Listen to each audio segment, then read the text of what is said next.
नमस्कार दोस्तों, स्वागत है आपका अपने YouTube चैनल अपनी पाठशाला पर। दोस्तों, आज मैं एक बार फिर से उपस्थित हूँ भारतीय इतिहास एवं संस्कृति पर आधारित वीडियो श्रृंखला का अगला भाग लेकर।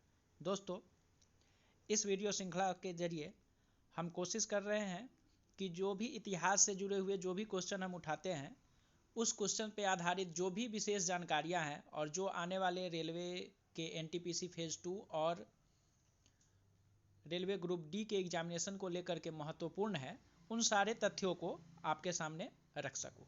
तो आइए दोस्तों, शुरुआत करते हैं।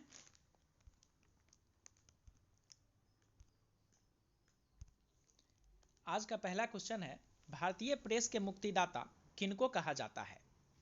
इसका उत्तर होगा दोस्तों सर चार्ल्स मेटकाफ तथा लॉर्ड मैकाले को। दोस्तों, इसमें जो भारतीय प्रेस को जो आज़ादी मिली, उसमें बहुत बड़ा योगदान था सर चार्ल्स मेटकाफ का।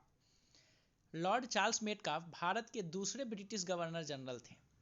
उनका कार्यकाल 1835 से 1836 तक रहा। 1835 में प्रेस एक्ट के माध्यम से मौखिक प्रेस पर सभी प्रतिबंधों को समाप्त कर दिया गया और प्रेस को पूर्ण स्वतंत्रता प्रदान कर दी गई। इस कारण से लॉर्ड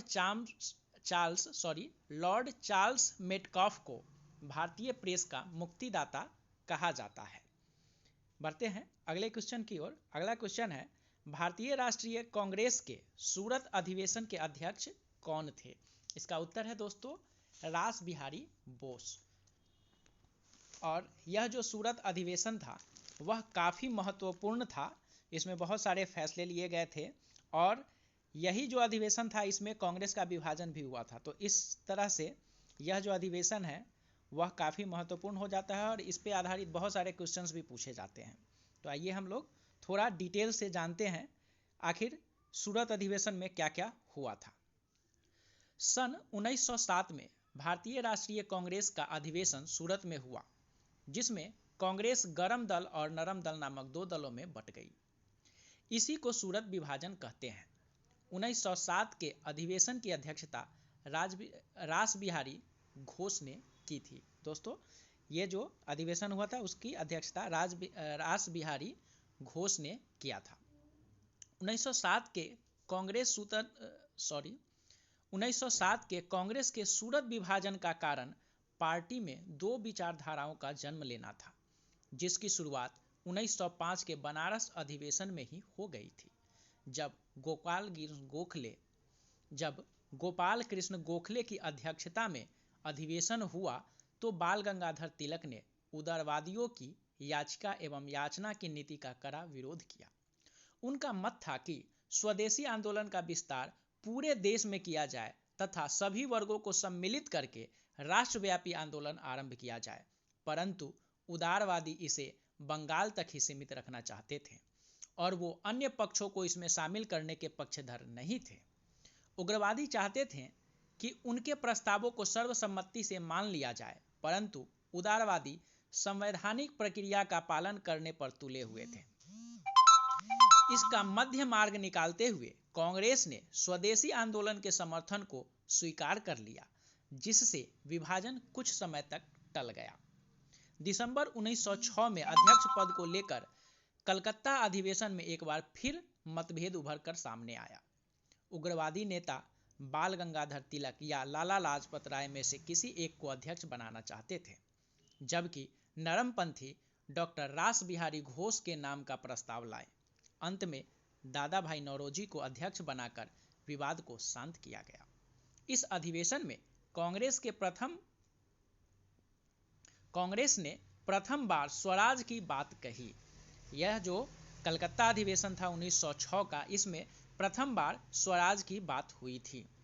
इस अधिवेशन से गरमपंथियों की लोकप्रियता काफ़ी बढ़ गई तथा नरमपंथियों की लोकप्रियता में कमी आई। इसे देखते हुए नरमपंथियों को लगा कि गरमपंथियों के उग्र अभियानों से जुड़ना उनके लिए उचित नहीं है, क्योंकि उग्रवादी ब्रिटिश सरकार को हटाने पर तुले हुए हैं। नरमपंथियों ने तर्क दिया कि उग्रवादियों के दबाव में कांग्रेस को जल्दबाजी में कोई कदम नहीं उठाना चाहिए जिससे भारतीयों को नुकसान पहुंचे। उदारवादी नेता उग्रवादियों को संदेह की दृष्टि से देखने लगे। उन्हें लगता था कि उग्रवादियों द्वारा उठाए गए कदमों के परिणाम स्वरूप स्वतंत्रता आंदोलन पर इसका गलत प्रभाव पड़ेगा। उग्रवादी 1907 का अधिवेशन नागपुर में आयोजित कराना चाहते थे और बाल गंगाधर तिलक या लाला लाजपत राय को अध्यक्ष बनाना चाहते थे, परंतु नरमपंथी अधिवेशन सूरत में आयोजित कराना चाहते थे और वो इस बात पर अड़े हुए थे कि यह जो अधिवेशन है वह सूरत में ही हो तथा स्थानीय नेता को अध्यक्ष बनाने से इनकार किया। साथ ही उदारवादियों ने स्वदेशी आंदोलन को वापस लाने की वकालत शुरू कर दी। उन्होंने रास बिहारी घोष को अध्यक्ष घोषित कर दिया। इस कारणों से कांग्रेस में विभाजन हो गया। मुख्य गर्मपंथी नेता बाल गंगाधर तिलक को अंग्रेजों ने गिरफ्तार करके मांडले जेल, जो कि वर्तमान में बर्मा में यानी म्यांमार में पड़ता है, भेज दिया, जिससे उग्रवादी आंदोलन कुछ समय के लिए कमजोर पड़ गया। परंतु 1914 में बाल गंगाधर तिलक के जेल से वापस आने पर आंदोलन दोबारा शुरू हो गया। गरम दल का नेतृत्व बाल गंगाधर तिलक, लाला लाजपत राय एवं विपिन चंद्र पाल, जिसे लाल बाल पाल के नाम से भी जाना जाता था, ने किया। 1916 में कांग्रेस के लखनऊ अधिवेशन में पुनः दोनों दलों का आपस में विलय हो गया, यानी कि 1916 में जो लखनऊ अधिवेशन हुआ उसमें कांग्रेस का गरम दल और नरम दल दोनों आपस में मिल गए फिर से। तो अब बढ़ते हैं हम लोग आगे दोस्तों। अगला क्वेश्चन है, बाल गंगाधर तिलक को भारतीय अशांति का जनक किसने कहा था? इसका उत्तर है वेलेंटाइन चिरोल ने। वेलेंटाइन चिरोल ने बाल गंगाधर तिलक को भारतीय अशांति का जनक कहा था।